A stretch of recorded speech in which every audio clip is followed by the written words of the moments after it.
Hey, salut la gang! Aujourd'hui, on est à le bois avec mon chum Sylvain. Salut mon Sylvain! Salut! Ça va bien? Oui. Sylvain, c'est un chum d'enfance avec qui on s'était perdu de vue pendant un bout et dernièrement, on a repris connaissance lors d'un événement malheureux, mais que finalement, il a sorti un petit peu de biais de ça pareil. Hein? Oui. Donc, la gang, aujourd'hui, Sylvain m'a emmené son pistolet à plomb de marque Crossman, le Mako. C'est un pistolet à plomb que ça fait quand même un bout que je veux essayer, mais je le trouvais un peu trop cher parce que j'en ai déjà plusieurs à acheter. Mais heureusement, Sylvain l'a. J'en avais un, oui. T'en avais un. Donc, c'est ce pistolet à plomb-là qu'on va faire un review. Ça te tente? Oui. Fait que la gang, on se fait le générique, puis après ça, on vous parle des caractéristiques techniques du pistolet. C'est parti!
Donc, la gang, le Mako de Crossman. Ce que nous dit la compagnie, c'est un pistolet à plomb de calibre BB qui fonctionne avec des cartouches de CO2.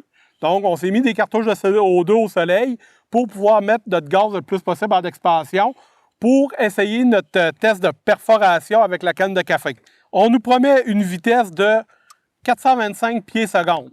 Ça, malheureusement, Sylvain, je ne suis pas équipé pour le vérifier, mais on va voir si ça perce la canne de café ou pas. C'est souvent ça que je me sers comme gauge.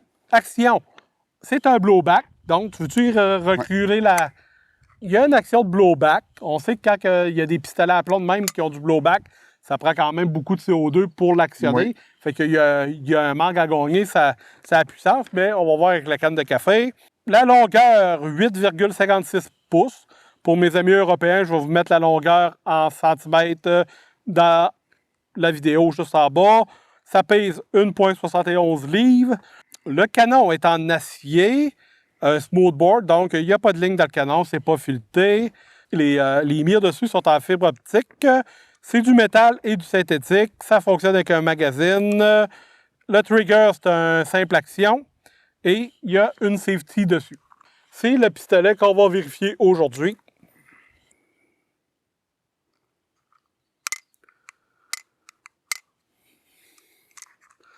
La safety est ici. Approvisionnement au CO2, ça prend des capsules de CO2 normales. Ici, en dessous du pistolet, vous avez la petite manivelle pour le dévisser. Et vous devez retirer l'arrière de la poignée ici, en allant vers le bas, en tirant comme ça. Ça vous donne accès au truc pour mettre du CO2. Mais, comme toujours, Sylvain, quand je fais des tests, je mets toujours une petite goutte d'huile Pelgon sur le dessus de ma bouteille de CO2. Oui. Ça, ce que ça va faire, c'est que quand on va le percer et qu'on va tirer avec, le CO2 va aller partout dans ton arme, puis ça va lubrifier tout ce qui est joint. Donc, ça va te permettre de la garder plus longtemps. C'est bon. Donc, de la Pelgon, on a ça ici. Ça n'en prend pas beaucoup. Une petite goutte. Comme ça. Question. Oui. Une bonbonne, c'est bon pour combien de... De chargeur? Ouais, à peu près. Je sais pas. Je sais pas. On va le tester. C'est une question. Ben, c'est une crise de bonne question. Parce que c'est sûr qu'avec blowback, ça dépasse plus. Normalement, avec mon MMP MP40, je suis capable de tirer 3 chargeurs. Je pense que c'est ça, moi aussi. Okay. Donc, on vient ici de la côté. Oui, à ta bonne place. Puis après ça, on lui donne... Oh! Et voilà, c'est fait. Elle a perforé. Elle a fait un petit push. Puis, il reste à mettre les plombs. Le chargeur. Petit truc, ton chargeur, on l'a mis où le chargeur? Moi, ce que je fais, chargeur, c'est que... Avec le... Ouais, j'ai vu ça. Prends une carte Magic. C'est un Cabal Initiate. Système D. Ah oui, écoute, c'est incroyable. Puis, tu dévisses un peu. Prenez une carte Magic comme ça, ou une carte à jouer, ou peu importe la carte que vous allez utiliser. Carte d'affaires va faire le job aussi. Vous prenez des billes. Vous mettez un paquet de billes. Et voilà. Le chargeur a quand même une bonne pesanteur. Hein. Oui, le chargeur est en acier, c'est le fun. Je pense qu'il rentre 15 plombs. Tu veux-tu me tenir ça? C'est le chargeur. Vous prenez la petite bague ici et vous le descendez au bout en bas et vous venez le bloquer. Comme ça. Juste ici. Et après ça, vous déposez vos plombs là-dedans jusqu'au bout. Là, je viens d'échapper une coupette. Ah, ben c'est pas grave. Laisse ça à terre. OK. On remet pas ça à le gun. Ah non, on met pas des plombs qui ont tombé à terre. Vous avez votre petit trou et vous venez tranquillement déposer vos plombs à votre arme. Ce que je vous conseille, c'est de le faire au-dessus d'une surface qui peut récupérer les plombs qui vont tomber. Fait qu'à ce moment-là, vous échapperez pas de plombs par terre. Vous allez pouvoir les récupérer. Je sais pas si vous venez de voir, là, il y en a quelques-uns qui ont rentré. Là. Il y a mon doigt en avant qui cache. Et ça, à un moment donné, ça vient plein. Pouc. Quand ces plombs sont pleins comme ça, faut pas oublier de reprendre votre petit truc pour mettre une tension sur votre ressort. Comme ça. Et voilà, on est prêt à tirer. Test de perforation. Wouhou! Test de perforation à 5 mètres.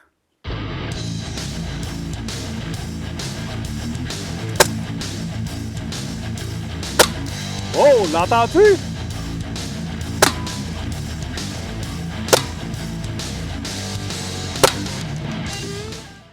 Envoyez-en un autre, tu t'as envoyé 4 là. Oh yeah! Hey, Sylvain, je pense qu'elle a perforé une shot. Moi, Yeah. quelques shots au moins. Chris, quand même, les 5! Wow! Pas dans le milieu, mais Non, mais on s'en fout, hey! C'est fort! OK. ça a-tu traversé de l'autre bord? Non, ça a resté dans le canus. Ouais, mais c'est pas grave. Écoute, Ouais. c'est de la grosse tôle, ça, là, pareil, là. Ouais. C'est à 5 mètres, là, par exemple. Bon, oui, mais Chris, On va l'essayer à 10, sûrement. on est quand même pas pour le tirer avec bois des mains, là. Non, mais écoute, non, perforation 5 mètres, c'est tout le temps ça ce que je fais, puis Chris, c'est très, très surprenant. La gang, test de précision à 5 mètres. On s'est rendu compte, en tirant un peu avec, qu'il y avait peut-être comme un... mettons, j'essaie de dire que c'est un défaut. Mettons que c'est mal passé, là. Ici, tu as le front sight. Donc, on peut le tasser d'un bord. On peut le tasser de l'autre bord. Et il se tasse tout seul avec notre doigt. Peut-être en tirant. Puis probablement qu'en tirant, il y a une sorte de vibration qui se crée et ça le fait tasser. Donc, il faut avoir ça à l'œil. Il faut avoir ça à passer. Parce que si on commence à mal tirer, c'est peut-être parce que c'est lui qui a comme tassé. Donc, on l'essaye à 5 mètres. On va voir le genre de groupement que ça peut nous donner. On va y aller avec 5 cartouches. Ce que je trouve, la prise en main, première des choses, c'est que la poignée est super grosse là-dessus. Donc, si vous aimez les pistolets avec des grosses poignées massives, ben, vous allez être servi avec celle-là. Là.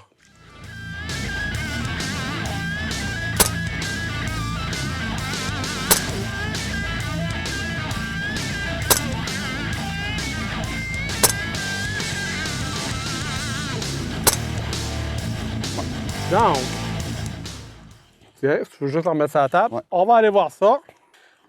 Précision à 5 mètres. 1, 2, 3, 4, 5. Quand même pas pire. Quand même pas pire. Oui. On le fait à 10. Test de précision, la gang, à 10 mètres. On regarde ce que ça vaut. On a une bonbonne. On a juste tiré 5 coups avec. Donc, on devrait avoir un maximum de précision qu'on peut avoir. Si j'en ai une dans le noir, je vais être content.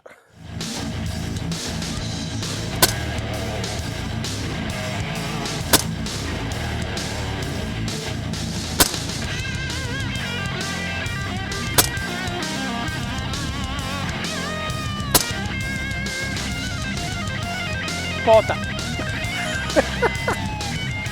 Donc, on parle de 1, 2, 3, 4, 5.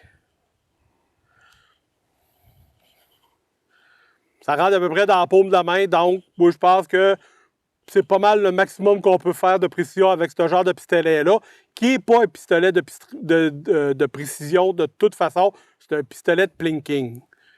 Pistolet de plinking, ça veut dire plinking, Sylvain? Oui. C'est ça qu'on fait tout de suite. Donc, mon Sylvain, c'est un pistolet pour faire du plinking. Je te propose un petit concours de plinking. Oui.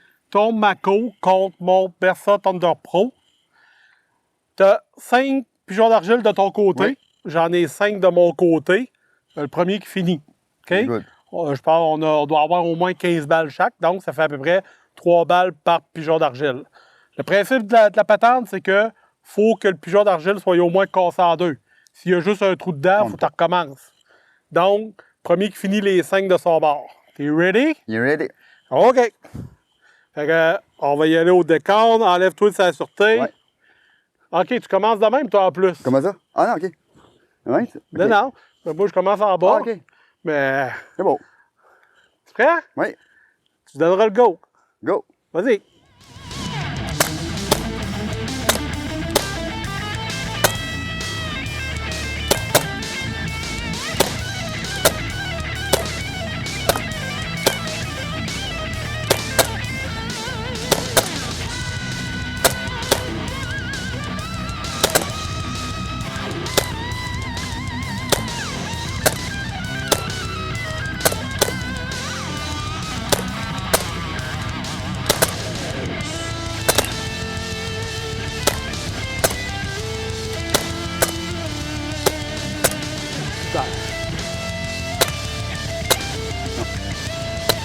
Il t'en restait, mais il y a une plus grande force. Hein?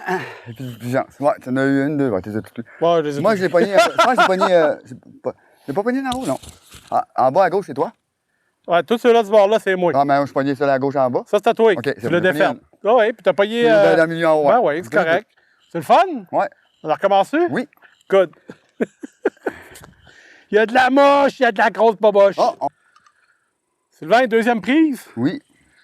On change de pistolet, par exemple. Oui, Ça on va. a fait un petit échange pour voir. Parfait. Donc, moi, j'ai les noirs, t'as les oranges. C'est ça. Ça, t'as voulu ça, là. T'es dit noir, Ouais. il va moins les voir avec son œil de vieux bonhomme. Merci, Sylvain.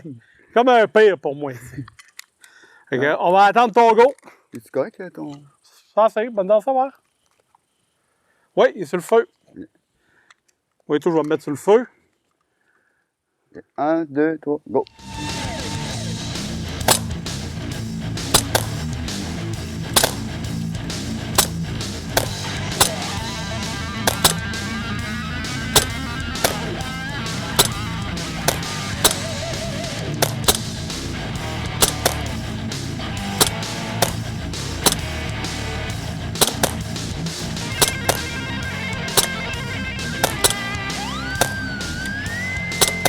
Oui, j'ai payé fort. Ah, ben oui. Ah! Non, j'en ai touché pas mal plus, là. Ah ouais. Ben, t'es as toutes eues, Sylvain? Ouais. Ben, elle est fendue, ouais. Ah oui, non, non, regarde, il fait, puis là, puis... Trois fois. Non, non, c'est... Ça Solide. veut dire 3, 4, 5, 6, 7 là. 8, 9. Je vais peut-être manquer 4 fois, à peu près. C'est solide, ça? Ouais, lui, j'ai plus de précision avec celui-là. Ben, celui-là, la détente est comme moins dure, hein? Celui-là, la détente est simple stage, genre, il est comme plus dur. Puis il est moins pesant. Il est moins pesant. Il est plus contrôlable. Ouais. Puis la mire ne bouge pas. Aussi. Donc, on va se faire une petite conclusion sur celle-là. Oui. Petite conclusion sur le Mako de la compagnie Crosman. Sylvain, qu'est-ce que tu as pensé de ton pistolet? Aucune précision. Ben, non, c'est pas vrai, Sylvain. La précision est très. La précision est très. C'est limité. Ouais. Limité, à 10 mètres, on le voit que c'est limité, mais c'est parce que la détente est quand même dure, elle est quand même pesante, puis quand on tire sa détente, ben, le pistolet a tendance à tourner, c'est normal, c'est la vie. Il est quand même lourd aussi. Il est pesant, oui. Mais il a une très bonne poigne, la poignée. C'est sûr, c'est clair. Ce que j'aime, moi, de ce pistolet-là, c'est que c'est une bonne imitation d'un Beretta F92. S, me semble. Ouais. Me semble que c'est ça. En tout cas, je vois. Avec la culasse, là. La culasse qui recule, c'est le fun. Ça peut être intéressant. Ça peut être un bon pistolet de pratique, justement, qui a ce genre de vrai pistolet-là dans le 9 mm qui peut se pratiquer à faire les mouvements avec un pistolet à plomb qui va coûter moins cher. Mais ça reste que c'est du Crossman. Ça reste que c'est un petit peu bas de gamme, puis ça se sent, là. C'est pesant dans la main, ça, on aime ça. Oui. Mais la précision, c'est pas un pistolet qui est fait pour faire de la précision. Il y a un beau style aussi, là. Oui, c'est un beau pistolet. Mais si pour vous, c'est juste faire du planking, tirer sur des cadettes à 10-15 pieds, c'est parfait. Vous allez avoir du plaisir avec ça, c'est sûr et certain. Une autre petite affaire que j'ai trouvée, c'est que le chargeur est dur à charger. Oui. Il n'est pas intéressant. Non. Il y a des technologies de chargeur maintenant qui sont mieux que ça. Là. Ouais. Donc, de ce côté-là, c'est plate. Mais si vous jamais vous trouvez ce genre de pistolet-là en rabais ou quelque chose genre, ça peut être une bonne option. Une dernière chose pour la précision. Avec ce pistolet, j'ai presque pas touché de cible en planking, mais quand j'ai utilisé le pistolet à pierre, là, j'ai presque touché toutes mes cibles avec mes 15 balles. C'est ça. Tu sais, Sylvain, on va se le dire, c'est pas un gars qui est comme moi et qui tire à toutes les semaines. C'est une des premières fois qu'il tire avec ça. C'est une question de détente. Comme je t'ai expliqué, t'es pas habitué, puis quand on tire trop sur la détente, ben notre pistolet a tendance à bouger. Puis c'est normal, on est tous dans ce même... dans ce cas-là. Donc, on a eu du fun pareil. Oui, malgré les mouches. Malgré les...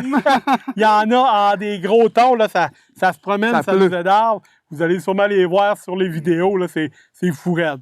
Mais on a eu du fun dans la crise pareil. Bon après-midi. Fait que, une belle après-midi en chum. Hey Sylvain, je te remercie bien gros. Merci. Puis les gangs, on se dit à la prochaine pour d'autres reviews. Salut. Bye bye. Good. Super ça. Ouais.